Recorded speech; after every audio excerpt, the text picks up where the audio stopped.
అరుణాచల శివ అరుణాచల శివ అరుణాచల శివ అరుణచల అరుణాచల శివ అరుణాచల శివ అరుణాచల శివ అరుణచల.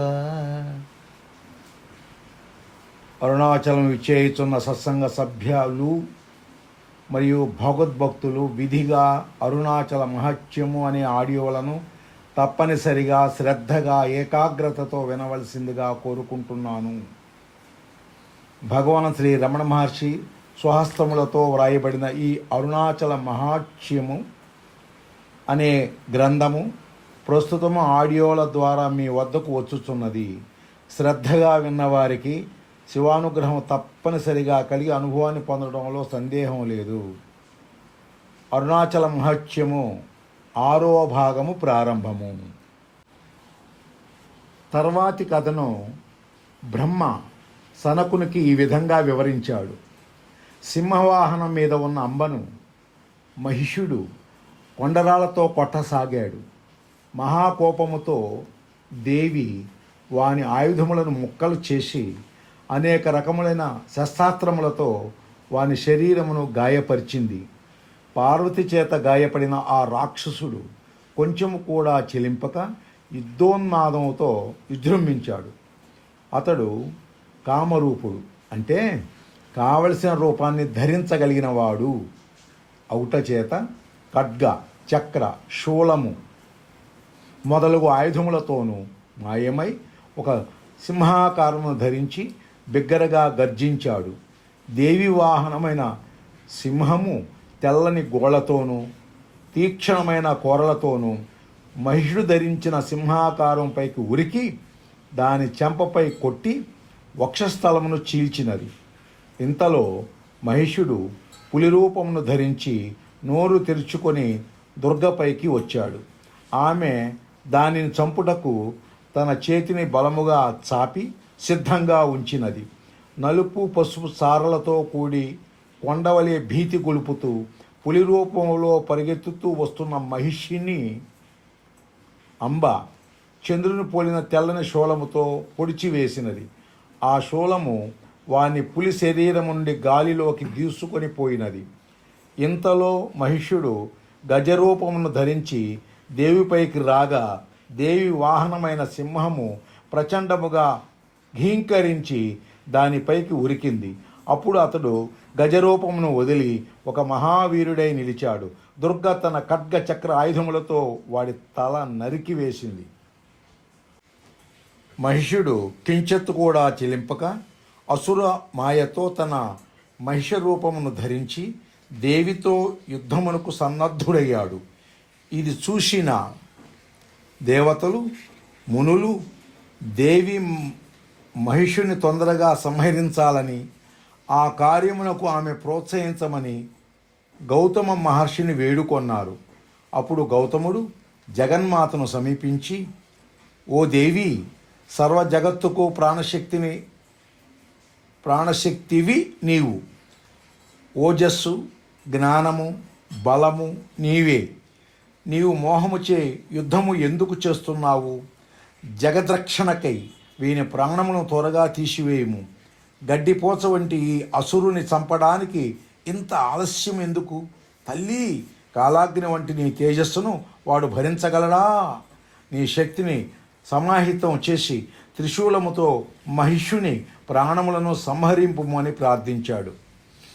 ఈ మాటలను విని జగత్తును రక్షించే ఉద్దేశంతో అంబ త్రిశూలముతో మహిషుని తలను గుచ్చి ఎత్తినది.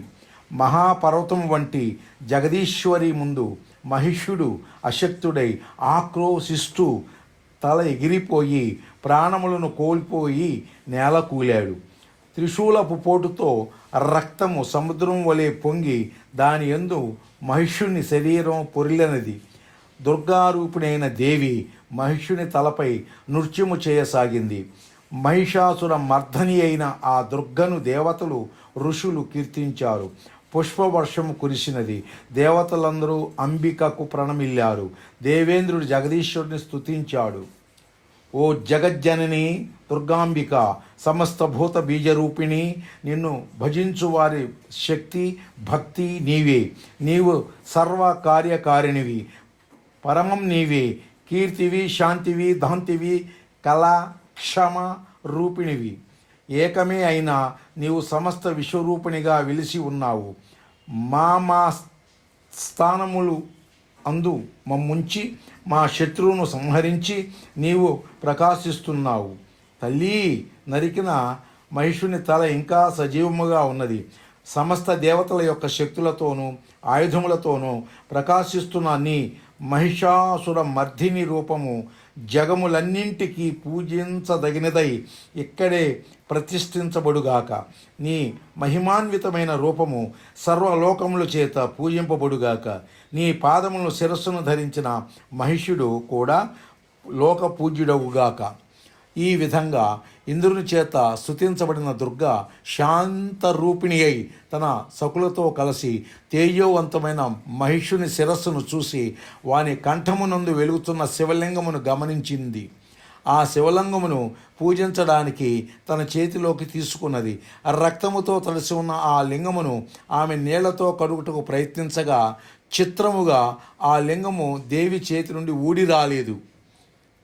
దేవి ఆశ్చర్యముతో ఆందోళనతో ఋషుల ముందు నిలబడి, ఇదేమి వింత, ఎందుకు ఊడి రావడం లేదు అనుకొని, అయ్యో వీడు మహాశివభక్తుడు, వీనిని వధించుట మహాపాపము అని పరితపిస్తూ గౌతముని వద్దకు వెళ్ళి విలపించినది. ఓ సర్వధర్మజ్ఞ, అంటే అన్ని ధర్మములను తెలిసినవాడా, మహర్షి, దేవతలను రక్షింపడానికి శివభక్తుడైన మహిషుని చంపాను. రజోగుణముతో ఉన్న వారెవరు ధర్మమును ఆచరింపరు. నియమనిష్టలతో కూడిన శివభక్తులు, వారిలో ముఖ్యంగా లింగధారులు, అంటే లింగమును ధరించిన వారు శివునికి అత్యంత ప్రీతిపాత్రులు. పూర్వము లింగధారులైన త్రిపుర రాసులను కూడా శివుడు జయించలేకపోయాడు. వారు ఆ లింగములను విడిచిన తరువాతే శివుడు వారిని జయించాడు. ఈ అసురుని కంఠములోని లింగము నా చేతిని విడుచుటలేదు. శివభక్తులను వధించిన పాపము పోయే వరకు నేను శివక్షేత్రములను దర్శిస్తూ తీర్థములలో స్నానమాచరిస్తూ శివుని దయ కలిగే వరకు తీర్థయాత్ర చేస్తాను అని పరితపించినది. దేవి పరితాపమును చూసి గౌతముడు ఇలా అన్నాడు, తల్లి గిరిజా, భయపడకు. ఇందులో ఉన్న ధర్మ సూక్ష్మమును తెలుసుకొనుము. సదాశివుని నుండి అప్పటికప్పుడు పుట్టిన ముఖముల ద్వారా వెలువడిన పంచశివాగమముల నుండి 28 కోట్ల నిర్ణయములు శివభక్తులకు మార్గదర్శకములై ఉన్నవి. అవి మునీంద్రులను ప్రశ్నించి తెలుసుకోవాలి. కాలముఖము, కంకాళము, శైవము, పాశుపతము, మహావ్రతము అనే శైవాగమములు శివభక్తులకు మార్గదర్శకములు. వాటిలో ఎన్నో భేదములున్నవి.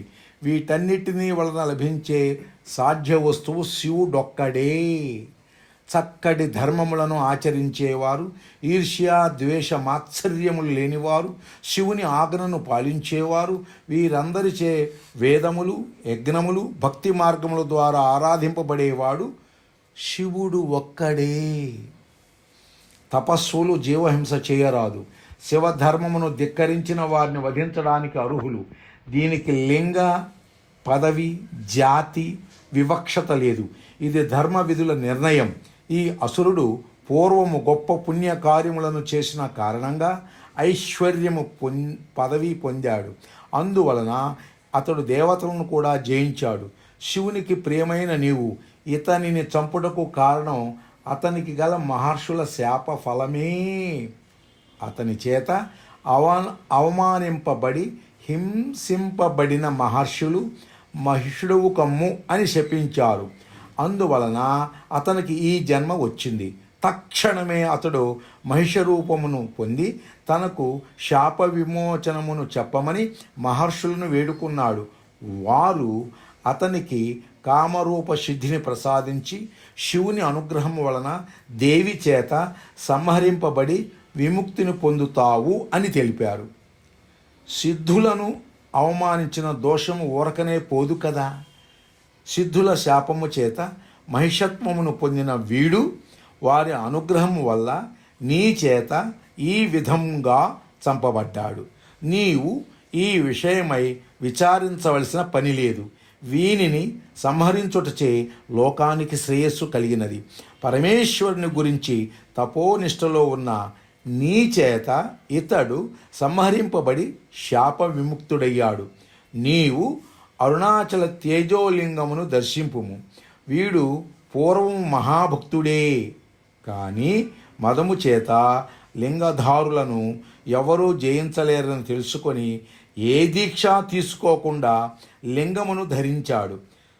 త్రిపురరాసులు లింగధారణచే అజేయులైనారని విని వీడు వారిని అనుసరించాడు.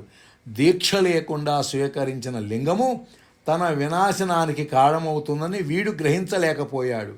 పూర్వజన్మలో చేసిన తపస్సు ఫలితంగా వీడు ఈనాడు నీ చేత చంపబడ్డాడు. నీ పాదస్పర్శచే వీని శిరస్సు ధన్యమైనది. పూర్వజన్మలో వీడు అరుణాద్రిని సేవించి ఉండుట చేత ఐశ్వర్య సంపన్నుడై నీ పాదస్పర్శ భాగ్యము కలిగినది. కావున వీనికి ముక్తి తథ్యము.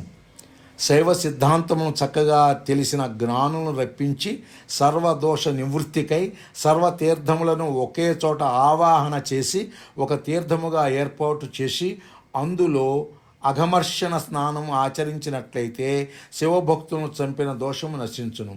3 మాసముల వరకు త్రిసంధ్యా సమయములలో స్నానము చేసి అరుణాచలుని అర్చింపుము, దోష నిర్మూలన అగును అని గౌతముడు నచ్చ చెప్పగా దేవి ఆ విధంగా చేయుటకు నిశ్చయించినది.